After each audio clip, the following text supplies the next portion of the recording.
Hello viewers, welcome to learner zone. In news में आपका स्वागत है। हम लोग आजकल यूक्रेन रशिया कॉन्फ्लिक्ट पे सीरीज में हैं हम लोग, और उस सीरीज में हम लोगों ने 2 पार्ट कर लिए हैं और तीसरे पार्ट में हम लोग हैं आज यूक्रेन में। हमारा ये थर्ड पार्ट पूरी तरह से यूक्रेन पे डिवोटेड है। इसमें हम लोग यूक्रेन की ज्योग्राफी, यूक्रेन की पॉलिटिकल कंडीशंस और यूक्रेन के सोशल कंडीशंस देखने वाले हैं। तो सबसे पहले यूक्रेन की ज्योग्राफी देख ली जाए। यूक्रेन अगर देखेंगे हम लोग तो यूक्रेन जो है एक ईस्टर्न यूरोप का कंट्री है, यूरोप के पूर्वी भाग में है। इसके अलावा ये सेकेंड लार्जेस्ट कंट्री है, second largest country by area in Europe after Russia. अगर हम लोग यूरोप में एरिया वाइज देखें तो सबसे बड़ा रशिया है, उसके बाद ये दूसरे नंबर का कंट्री है। इसके अलावा देखिए इसके बॉर्डर्स, अगर हम लोग देखें कौन कौन इसके बॉर्डर्स बनाते हैं दूसरे देश, तो हम लोग देख सकते हैं यहाँ पे ईस्ट में देखेगा तो ईस्ट में पूरी तरह से देख सकते हैं हम लोग रशियन फेडरेशन है। यूक्रेन के नॉर्थ में अगर हम लोग देखें तो बेलारूस हमें दिख रहा है। इसके अलावा यूक्रेन के नॉर्थ वेस्ट में देखा जाए तो हमें पोलैंड दिख रहा है यहाँ पिंक कलर में।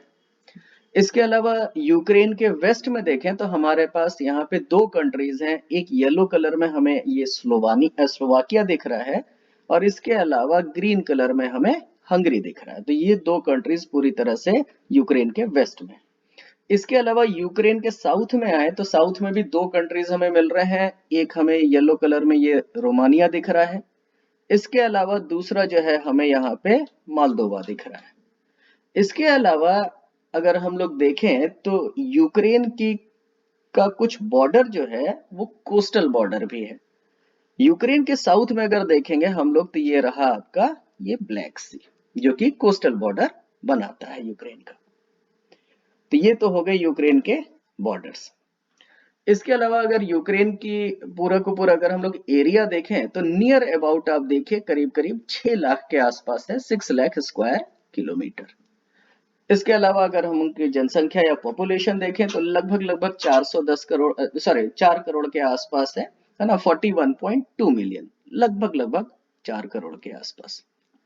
इसके अलावा देखिए अगर यूरोप में हम लोग देखें तो यूरोप में 8th मोस्ट पॉपुलस कंट्री है, 8वां सबसे बड़ा जनसंख्या वाला देश यूरोप का। इसकी कैपिटल देखें और लार्जेस्ट सिटी देखें तो कीव है कैपिटल। इसके अलावा कुछ हम लोग और ज्योग्राफिकल एस्पेक्ट्स में देखें, अगर इसकी टोपोग्राफी देखी जाए तो यूक्रेन जो है पूरी तरह से ईस्ट यूरोपियन प्लेन में पाया जाता है। इस प्लेन में कुछ पठारी भाग भी है। हालांकि अगर हम लोग इस प्लेन की बात करें तो ये प्लेन का नाम क्या है, ये कौन से प्लेन्स हैं, ये स्टेपी प्लेन, ये बड़ा इंपॉर्टेंट है, ठीक है, स्टेपी प्लेन। इसके अलावा यहाँ पे पठारी भाग भी है, और कुछ इंपॉर्टेंट रिवर्स अगर आप देखें यूक्रेन की तो कौन कौन सी हैं, निपर दिख रही है हमें यहाँ पे, डोनेट्स दिख रहा है, नीस्टर है, और इसके अलावा सदनबर्ग है। इसमें से ज्यादातर नदियां जो है ये क्या है, ये फ्लो करती हैं ज्यादातर नॉर्थ से साउथ की तरफ में, और कहाँ पे जा रही हैं, ब्लैक सी में। ब्लैक सी में इनका मुहाना है या माउथ है। इसके अलावा कुछ नदियां जो है सी ऑफ एजोव में भी जाके गिर रही हैं। यूक्रेन में अगर कुछ माउंटेन्स की बात करते हैं तो हम लोग देख सकते हैं वेस्ट में कार्पेथियन माउंटेन्स है, और इसके अलावा क्रीमिया या साउथ में अगर आप देखें तो यूक्रेन में साउथ में क्रीमियन माउंटेन्स है, ठीक। नेक्स्ट आ जाते हैं, इसके बाद आगे कुछ नेचुरल रिसोर्सेज की बात करेंगे यूक्रेन में। तो नेचुरल रिसोर्सेज ढेर सारे हैं, जैसे कि इंपॉर्टेंट है आयरन और, इसके अलावा आप देख सकते हैं coal, manganese, natural gas, oil, salt, ढेर सारे हैं इस तरह के। अगर प्रॉब्लम्स या इश्यूज की बात की जाए, जो मेजर इश्यूज हैं, ज्योग्राफिकल इश्यूज जिसको बोल सकते हैं, वो ज्यादातर एनवायरमेंटल इश्यूज हैं वहां पे, है ना। और खासकर क्या है, इनएडिक्वेट सप्लाईज ऑफ पोर्टेबल वाटर, वहां पे पीने के पानी की गंभीर समस्या है। इसके अलावा air pollution, water pollution, deforestation ज्यादातर जो देशों में देखा जाता है वहां भी है। और अक्सर जो एग्जाम में पूछा जाता है चेरनोबिल डिजास्टर के नाम से, तो वो चेरनोबिल न्यूक्लियर पावर प्लांट जो है 1986 में जिसमें एक्सीडेंट हुआ था, वो बेसिकली यूक्रेन में ही है। तो ये हमें याद होना चाहिए यहाँ पे। अब आ जाते हैं यूक्रेन की पॉलिटिकल कंडीशन पे। पॉलिटिकल कंडीशन कैसी है वहां पे, तो हम लोग बोलेंगे यूक्रेन जो है कैसा देश है, एक unitary Republic semi presidential system. अब इसका क्या मतलब है, यूनिटरी हमें बहुत अच्छे से पता है, जहां की पूरी तरह से एक सेंट्रलाइज्ड पावर है ना, वहीं से सारा कंट्रोल किया जाता है, मतलब जस्ट अपोजिट टू फेडरल।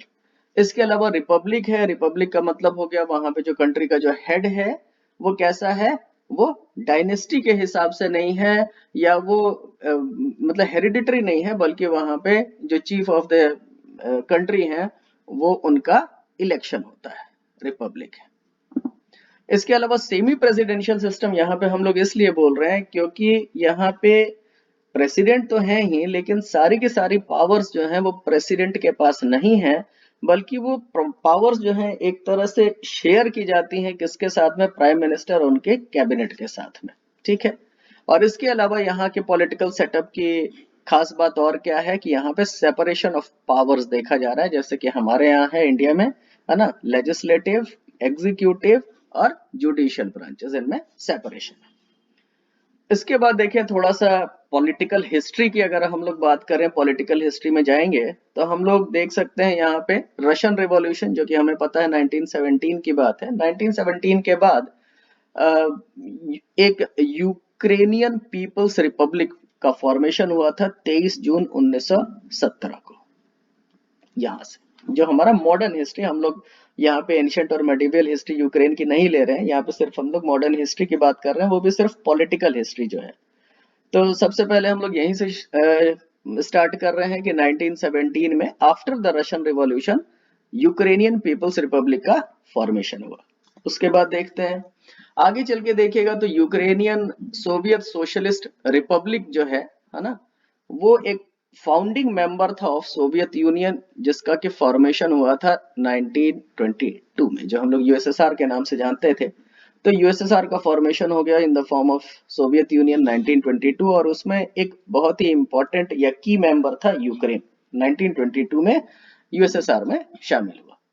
उसके बाद देखिएगा आगे चल के यूएसएसआर का विघटन हुआ, यूएसएसआर का डिसइंटीग्रेशन हुआ 1991 में, और उसी समय यूक्रेन भी यूएसएसआर से बाहर आ गया और एक इंडिपेंडेंट कंट्री, या हम लोग बोल सकते हैं Ukraine regained it's independence in 1991।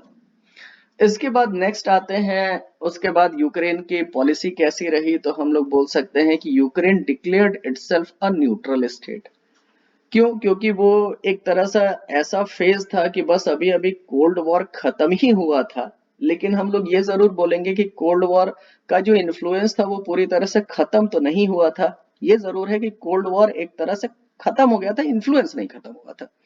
तो भले ही रशिया का डिसइंटीग्रेशन हो गया और ये माना गया कि एंड ऑफ कोल्ड वॉर, लेकिन फिर भी चूंकि इन्फ्लुएंस बचा हुआ था, तो ऐसे में यूक्रेन ने ये एक तरह से अपनी फॉरेन पॉलिसी इस तरह से डिसाइड की कि वो न तो रशिया की तरफ जाएगा और न ही यूएसए की तरफ, मतलब नाटो की तरफ, न उधर हो जाएगा।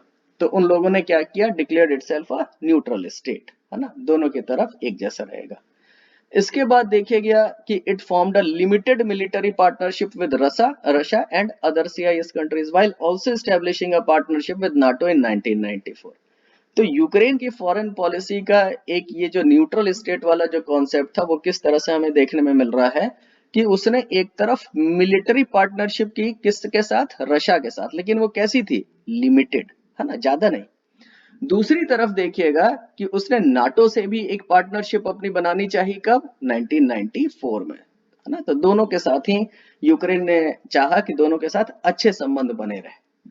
2013 की बात है, 2013 में क्या हुआ कि जो गवर्नमेंट थी किसकी, प्रेसिडेंट विक्टर यानुकोविच की, उसने क्या डिसाइड किया, decided to suspend the Ukraine European Union association agreement. इससे पहले वाली सरकार ने Ukraine European Union association agreement पे हस्ताक्षर किए थे। ये जब प्रेसिडेंट बने विक्टर यानुकोविच, तो इन्होंने क्या किया कि ही डिसाइडेड टू सस्पेंड, वो जो पिछला जो एग्रीमेंट था जो कि कहीं ना कहीं यूक्रेन को यूरोपियन यूनियन के साथ जोड़ रहा था से हमारा मतलब है कि करीब ला रहा था, तो उसको इन्होंने सस्पेंड करना चाहा। अब इससे क्या हुआ, है ना, इससे क्या होगा, जाहिर सी बात है लोगों तक संदेश किया गया कि ये जो प्रेसिडेंट है यानुकोविच, ये क्या चाह रहे हैं, seek closer economic ties with Russia. तो ऐसे में यूक्रेन में वो धड़ा या वो लोग जो कि क्लोजर एसोसिएशन चाहते थे यूरोपियन यूनियन के साथ में, वो नाराज हो गए। और वो जो नाराजगी थी वो हमें कैसे देखने में आई, तो several months long wave of demonstrations and protest, खूब लंबा प्रोटेस्ट चला, है ना। और उस डेमोन्स्ट्रेशन और प्रोटेस्ट को नाम दिया गया क्या चीज, यूरोमेडन। इसका नाम यूरोमेडन, इसको नाम को याद रखेंगे हम लोग। यूरोमेडन किससे एसोसिएटेड है, तो हम लोग बोलेंगे 2013 में यूक्रेन में जो एंटी गवर्नमेंट प्रोटेस्ट हुए थे उससे एसोसिएटेड है।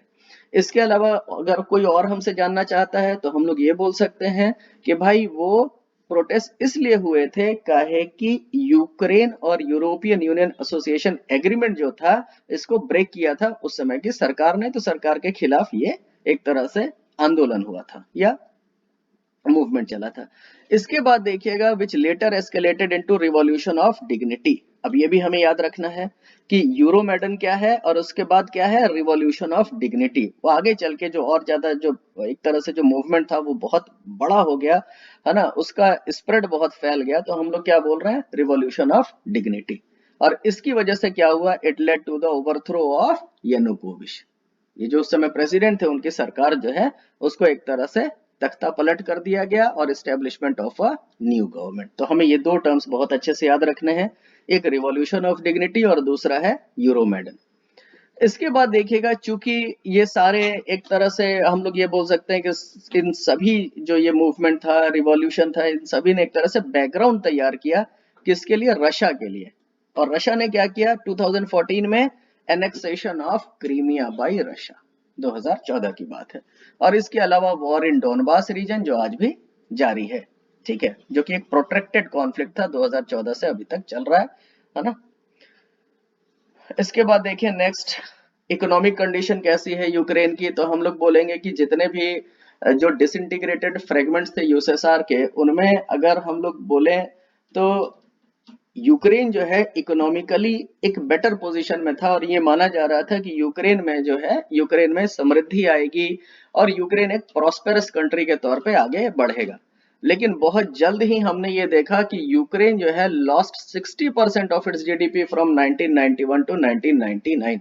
और इसके अलावा वहां पे इन्फ्लेशन रेट बहुत ज्यादा हो गया, 5 डिजिट, ठीक है, 5 डिजिट में इन्फ्लेशन रेट चला गया। लेकिन उसके बाद हम लोग ये देख रहे हैं कि by the end of 1990s, मतलब जो पिछला जो सेंचुरी है उसके खत्म होने तक, धीरे धीरे धीरे धीरे यूक्रेन की जो इकोनॉमी, मतलब 97, 98, 99, 2000 आते आते उनकी इकोनॉमी धीरे धीरे स्टेबिलाईज हो गई। उसके बाद उन्होंने एक न्यू करेंसी भी जारी की, है ना, उसी दरमियान न्यू करेंसी भी जारी की गई थी 1996 में, जिसका नाम था हर्विनिया। इसके बाद देखें after 2000 the country enjoyed steady real economic growth. 2000 के बाद से उनकी इकोनॉमिक ग्रोथ ठीक ठाक रही है, लगभग 7% औसत के आसपास, 7% के आसपास। और इसी दरमियान यूक्रेन ने और भी जो चीजें की वो क्या थी, उन्होंने फुल न्यूक्लियर डिसआर्मामेंट का रास्ता अपनाया। आज की डेट में अगर हम लोग देखें तो जैसा कि यूक्रेन की सरकार बोलती है उनके पास कोई न्यूक्लियर वेपन नहीं है, हालांकि अगर पहले की बात देखी जाए तो पूरे वर्ल्ड में ये 3rd लार्जेस्ट न्यूक्लियर वेपन इनके पास था। मतलब सबसे ज्यादा ये यूएस, उसके बाद रशिया, उसके बाद यूक्रेन के पास में था। और इसके अलावा देख सकते हैं कि यूक्रेन इज द, अगर वर्तमान में देखें तो Ukraine is one of the poorest country in Europe. उनकी आर्थिक स्थिति बहुत ही खस्ता हो चुकी है। इसके अलावा suffering from a very high poverty rate, गरीबी रेट, बहुत लोग वहां पे गरीब हैं, और as well as severe corruption. लेकिन वहां पे फिर भी उनकी अर्थव्यवस्था बनी हुई है, चल रही है, क्यों, because of its extensive fertile farmland, जो स्टेपी लैंड्स है उनके, है ना, वहां पे वो बहुत फर्टाइल है। और इसकी वजह से Ukraine is one of the largest grain exporters in the world. तो ये थी हमारी यूक्रेन के बारे में इंफॉर्मेशन। आई होप वीडियो आपको अच्छा लगा होगा। अगर पसंद आया हो तो प्लीज लाइक, शेयर और सब्सक्राइब करें। मिलते हैं अगले पार्ट में, तब तक के लिए नमस्कार।